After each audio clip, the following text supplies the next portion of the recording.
আল্লাহু তাআলা। নারায়ে তাকবীর।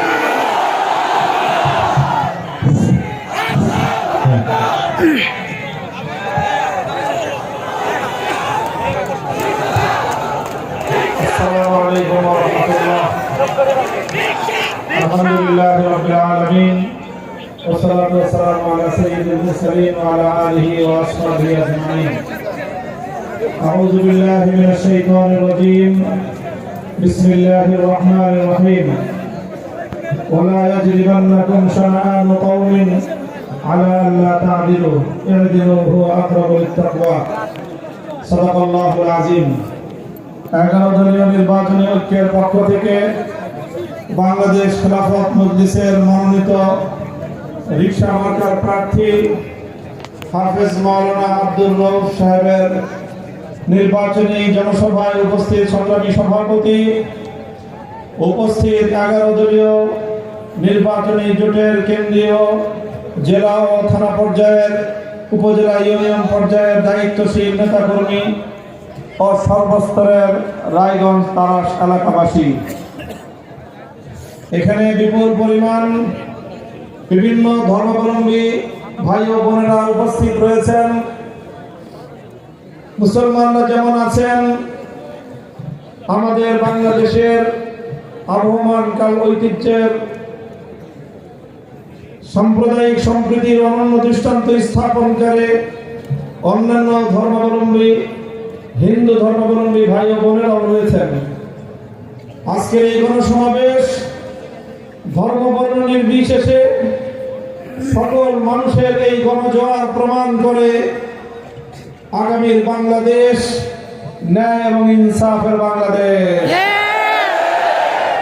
সংগ্রামী উপস্থিতি, বাংলার মানুষ অনেক কোরবানি স্বীকার করে, অনেক লড়াই করে, অনেক সংগ্রাম করে নিজেদের ন্যায্য অধিকার আদায়ের জন্য বাংলাদেশটাকে তারা স্বাধীন করেছিল।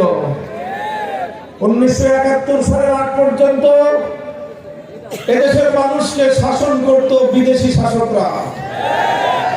কখনো শাসন করেছে সাদা চামড়ার ইংরেজ বেনিয়ারা, কখনো আমাদের দেশকে শাসন করেছে কলকাতার জমিদার হিন্দু দাদাবাবুরা, কখনো এদেশকে শাসন করেছে পশ্চিম পাকিস্তানের মুসলিম খান পাঠানরা। তারা সকলেই ছিল ভিনদেশী শাসক এবং তারা আমাদেরকে শাসনের নামে শোষণ করেছে। আমাদের দেশের জনগণকে তাদের প্রাপ্য ন্যায্য অধিকার থেকে তারা বঞ্চিত করেছে। তাই 214 বছরের দীর্ঘ সংগ্রাম লড়াইয়ের মধ্য দিয়ে বাংলাদেশটা 1971-এর মহান মুক্তিযুদ্ধের মাধ্যমে স্বাধীনতা লাভ করে। স্বাধীনতার পর বাংলার মানুষ এক বুক ভরা স্বপ্ন দেখেছিল, আশায় বুক বেঁধেছিল। এখন তো আর বিদেশি শাসক নাই, এখন আমাদের দেশের স্বজাতি ভাইয়েরাই শাসন করবে। সুতরাং এদেশের মানুষ বুঝি আর বৈষম্যের শিকার হবে না। এদেশের মানুষ বুঝি এখন তাদের প্রাপ্য ন্যায্য অধিকার ফিরে পাবে। এরপরে স্বাধীনতার পর 54 বছর অতিক্রান্ত হয়েছে। এই দীর্ঘ 54 বছরের চাপ আর হিসাব যদি মিলানো হয়, তাহলে আমরা দেখতে পাবো এদেশের মানুষের শাসকের রং পরিবর্তন হয়েছে, শাসক গোষ্ঠীর চামড়ার রং বদলেছে, শাসক গোষ্ঠীর ধর্ম পরিবর্তন হয়েছে, শাসক গোষ্ঠীর জাত পরিবর্তন হয়েছে, কিন্তু শোষণের পরিবর্তন হয় নাই। শুধু এতটুকু পার্থক্য হয়েছে, আগে শাসকরা বিদেশ থেকে এসে আমাদের দেশের জনগণের সম্পদ লুটপাট করে তাদের নিজেদের দেশে নিয়ে যেত। আর স্বাধীনতার পর থেকে যারা আমাদেরকে শাসন করা শুরু করলো, তারা আমাদের দেশের মানুষ হয়ে আমাদের দেশের সম্পদ, জনগণের সম্পদ চুরি করে তারা বিদেশে পাড়াই দেওয়া। তাই এইভাবে মানুষের সম্পদের অধিকার কেড়ে নিয়েছে, মানুষের ভাতের অধিকার কেড়ে নিয়েছে, শেষ পর্যন্ত মানুষের ভোটের অধিকার ছিনতাই করা হয়েছে। কখনো বিনা ভোটের সরকার, কখনো রাতের ভোটের নির্বাচন, কখনো আমি আর দামি প্রার্থীর নির্বাচন। এই জাতীয় নানাভাবে বাংলার মানুষকে তাদের ব্যালটের অধিকার থেকে বঞ্চিত করা হয়েছে। শুধু ভাত আর ব্যালটের অধিকার নয়, মানুষের মান সম্মান নিয়ে বেঁচে থাকবার অধিকার কেড়ে নেওয়া হয়েছে। শুধু তাই নয়, গোটা বাংলাদেশকে একটা মৃত্যু পরিতে পরিণত করা হয়েছিল। ঘরে ঘরে যুবক সন্তানদেরকে মায়ের কোল থেকে কেড়ে নিয়ে চিরদিনের জন্য গুম করে ফেলা হয়েছে। অসংখ্য অবলিত মানুষকে রাস্তায় প্রকাশ্যে গুলি করে হত্যা করা হয়েছে। ইসলামী আন্দোলন, ইসলামী সংগঠন করার অপরাধে যুবকদেরকে ঘরে ধরে নিয়ে তাদেরকে গুলি করে ক্রস ফায়ারের নামে নির্মমভাবে হত্যা করা হয়েছে। গোটা বাংলাদেশ সন্তানহারা মায়ের আর্তনাদে ভারী হয়ে উঠেছিল।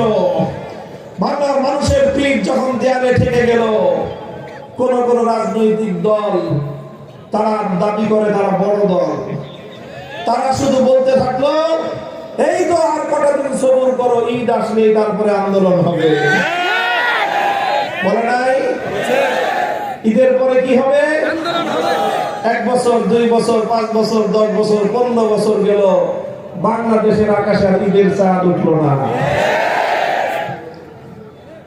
যখন সব দিক থেকে বন্ধ, বাংলাদেশের মানুষের পিঠ যখন দেয়ালে ঠেকে গেল, এমন এক ক্রান্তিকালে স্কুল থেকে আমার সোনামণিরা বেরিয়ে আসলো, কলেজ থেকে তরুণরা বেরিয়ে আসলো,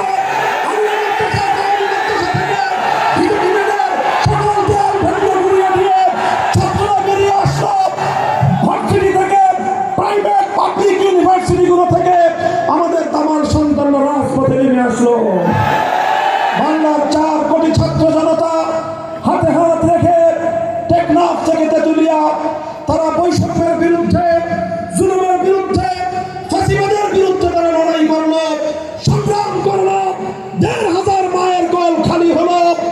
শুধু তাই নয়, 30,000 জুলাই যোদ্ধা তারা পঙ্গুত্ব বরণ করে অনেকের জীবনের তরে দৃষ্টিশক্তি হারিয়ে অন্ধ হয়ে গেল। যারা আজও ধুকে ধুকে মরছে, অনেক রক্ত, অনেক জীবন, অনেক অস্ত্র, অনেক কান্নার পর জুলাই বিপ্লবের মাধ্যমে আল্লাহ পাক বাংলার ক্ষমতার মস্তক থেকে ফ্যাসিবাদী শক্তিগুলোকে উৎখাত করেছেন। বাংলার মানুষ নতুন স্বাধীনতার স্বপ্নে আবার বিভোর হতে আরম্ভ করলো।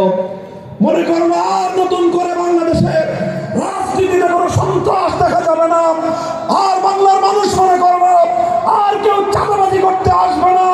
এদেশের মানুষ মনে করেছিল আর কোনো সন্ত্রাস এবং গুন্ডামি বাংলাদেশের রাজনীতিকে কলুষিত করবে না।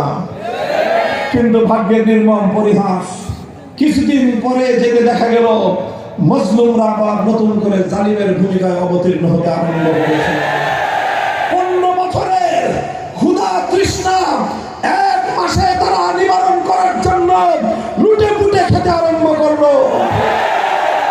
এইরকম পরিস্থিতিতে বাংলার মানুষের প্রাপ্য অধিকার নিশ্চিত করার জন্য 11টি দল 11 ভাইয়ের মতো হাতে হাত রাখলাম আমরা।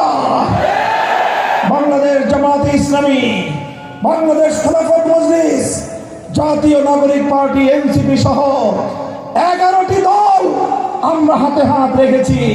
কোন ব্যক্তি, দল, গোষ্ঠী, জোটের ভাগ্য করার জন্য নয়। আমাদের ঐক্য বাংলার 18 কোটি মানুষকে তাদের প্রাপ্য অধিকার বুঝিয়ে দেওয়ার জন্য। তাই আজ টেকনাফ থেকে তেতুলিয়া গোটা বাংলাদেশ জুড়ে 11 দলীয় নির্বাচনী ঐক্য জোটের প্রতি গণজোয়ার তৈরি হয়েছে, গণজোয়ার তৈরি হয়েছে।